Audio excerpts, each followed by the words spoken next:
ফজরে যান নাই, আল্লাহ বলেছে ফেরেশতাদেরকে থাক, লিখিস না, জোহরে আসবে।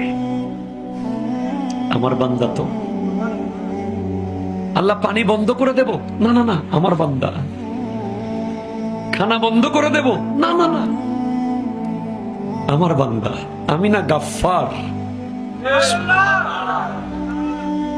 আমি আল্লাহ না ক্ষমাকারী। আল্লাহ দোষগুলো দুনিয়াকে দেখাই দেব, না না না, আমি সাত্তার।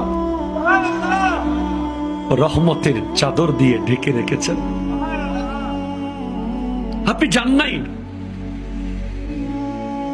আপনাকে হাইয়া আলাস সালাহ বলার পর আবার হাইয়া আলাল ফালাহ বলেছেন।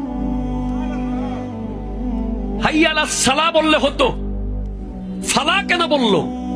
আরে তোর লাভের জন্য আয়। আমি আল্লাহকে তুই সিজদা করবি, লাভটা আমার হবে না, তোর হবে।